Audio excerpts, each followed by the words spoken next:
Hi friends, welcome to my channel. இன்னைக்கு இந்த மாதிரி clips எல்லாம் வச்சு வீட்டுக்கு உபயோகமான குறிப்புகள்லாம் பார்க்கலாம். பாருங்க இந்த டிக்டாக் கிளிப்ல பேரா வாங்குது ஒவ்வொன்றா தான் இருக்குது. இதையெல்லாம் யூஸ் பண்ணி ஒரு கிராஃப்ட் பண்ணலாம். மசாலா பேக்கெட்ஸ்ல சில டைம்ல அப்படி பிரிச்சு ஓபன் பண்ணி அப்படியே வச்சிருவோம். அந்த பேக்கெட்டெல்லாம் இப்படி மடிச்சு இந்த டிக்டாக் கிளிப்பை போட்டு வச்சிட்டோம்னா பார்க்கறதுக்கு நீட்டாகவும் இருக்கு, அழகாகவும் இருக்கு, அதே சமயத்தில் பூச்சியும் பிடிக்காது. பாருங்க இப்படி அரேஞ்ச் பண்ணி வச்சிட்டிங்கன்னா நீட்டாகவும் இருக்கும், பார்க்கறதுக்கு எடுத்து யூஸ் பண்ணுறது சுலபமாக இருக்கும். ஐடியா நம்பர் 2 என்னன்னு பார்க்கலாம் வாங்க. 2 கேட்ச் கிளிப் எடுத்திருக்கேன். இது என்ன யூஸ் பண்ணலான்னு பார்க்கலாம்.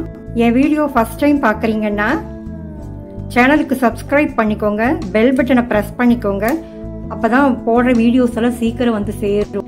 இப்பெல்லாம் ஆன்லைன் கிளாஸஸ்ல குழந்தைங்க படிச்சுட்டு இருக்காங்க. அந்த மாதிரி சமயத்தில் நமக்கு மொபைல் ஸ்டாண்ட் வேணும். அதுக்காக வேண்டி இந்த கேட்ச் கிளிப்பை மொபைல் ஸ்டாண்டாக யூஸ் பண்ணலாம். சில பேருக்கு டைனிங் டேபிள் உட்காந்து சாப்பிடும்போது மொபைல் பார்க்குற பழக்கம் இருக்கு. அந்த மாதிரி சமயத்தில் டைனிங் டேபிள் மேலேயும் இதை யூஸ் பண்ணி உட்காந்து பார்க்கலாம். பாருங்க கீழேயும் விழுகாது, காமிக்கிறேன் பாருங்க. ஒன்றுமே ஆகாது, கீழே விழுகாது, நல்லா ஸ்ட்ராங்காக இருக்குது. இந்த கேட்ச் கிளிப்பு உடஞ்சி கிடக்குது, அதைத்தான் நான் யூஸ் பண்ணியிருக்கிறேன். இந்த மாதிரி உடஞ்சி போன கேட்ச் கிளிப்பை கூட இந்த மாதிரி யூஸ் பண்ணிக்கலாம். நெக்ஸ்ட் ஐடியா என்னன்னு பார்க்கலாங்க. 3rd ஐடியா, கேலண்டர் அட்டை ஒன்று எடுத்திருக்கேன், A4 சீட் ஒன்று எடுத்திருக்கிறேன், 2 கேட்ச் கிளிப் எடுத்திருக்கேன். இப்போ வீட்டில் குழந்தைகள்லாம் உட்காந்து நம்ம படிக்கிறாங்க இல்லையா, அப்போ வந்து அவங்களுக்கு டெஸ்ட் எல்லாம் வைக்கும்போது இந்த மாதிரி A4 சீட் கொடுத்து எழுத சொல்லுவோம். அப்போ இந்த மாதிரி கேட்ச் கிளிப்ஸை இதில் நம்ம மாட்டி விட்டோம்னா ரெண்டும் பேப்பர்ஸ் அந்த பக்கம் இந்த பக்கம் நகராது. நம்ம எப்பவுமே எக்ஸாம் பேட் தொடாவிட்டு இருக்க முடியாது, டக்குன்னு எடுத்து இது யூஸ் பண்ணிக்கலாம். ஐடியா நம்பர் 4 என்னன்னு பார்க்கலாங்க. அது டூரெல்லாம் போயிட்டு வந்தோன்னா நிறைய துணிக சேர்ந்துடும். அப்போ கிளிப்பு நமக்கு பத்தாது.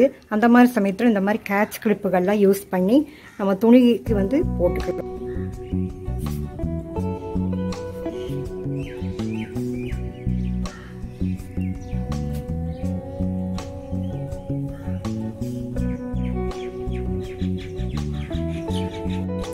நெக்ஸ்ட் ஐடியா என்னன்னு பார்க்கலாங்க. நெக்ஸ்ட் 5th ஐடியா என்னன்னு பார்க்கலாம். இப்போ பாரு கேலண்டர் காற்றுக்கு ஆடிட்டே இருக்கு, அது நமக்கு டிஸ்டர்பாக இருக்கும். இப்போ இதுக்கு கேட்ச் கிளிப் மாட்டி விட்டுட்டிங்கன்னா அது அப்படியே சவுண்ட் எதுவும் வராது, நமக்கு டிஸ்டர்பாகவும் இருக்காது. பாருங்க சைடு மாட்டி விட்டுருக்கேன் பாருங்க.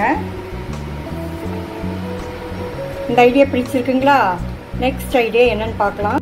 பாருங்க இந்த மாதிரி டிக்டாக் கிளிப்பு ஃப்ளவர் இதில் இருக்கு. இதை கூட சுடிதாரில் கூட இந்த மாதிரி மாட்டி வச்சுக்கலாம். சில பேருக்கு பின் யூஸ் பண்ணுறது பிடிக்காது, அந்த மாதிரி இந்த மாதிரி குத்தி வச்சிட்டிங்கன்னா பார்க்கறதுக்கு அழகாக இருக்கும், நீட்டாகவும் இருக்கும், யூஸ் பண்ணுறது சுலபமாக இருக்கும். இந்த ஐடியாஸ் எல்லாம் பிடிச்சிருந்ததுன்னா ஒரு லைக் கொடுங்க, சப்ஸ்கிரைப் பண்ணுங்க என் சேனலுக்கு, பெல் பட்டனை மறக்காமல் ப்ரெஸ் பண்ணுங்க.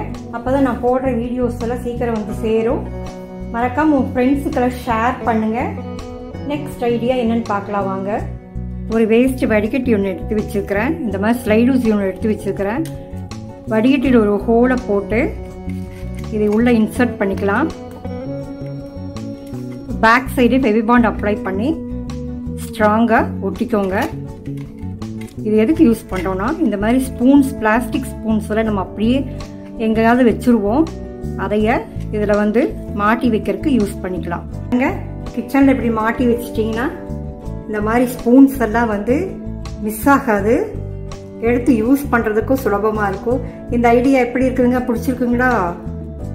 பிடிச்சிருந்ததுன்னா லைக் பண்ணுங்கள், ஷேர் பண்ணுங்கள், உங்கள் ஃப்ரெண்ட்ஸுக்கெல்லாம் சப்ஸ்கிரைப் பண்ணுங்கள், மறக்காமல் பெல் பட்டனை ப்ரெஸ் பண்ணுங்கள். அப்போ தான் நான் போடுற வீடியோஸ் எல்லாம் உங்களுக்கு சேரும். தேங்க்யூ ஃபார் வாட்சிங்.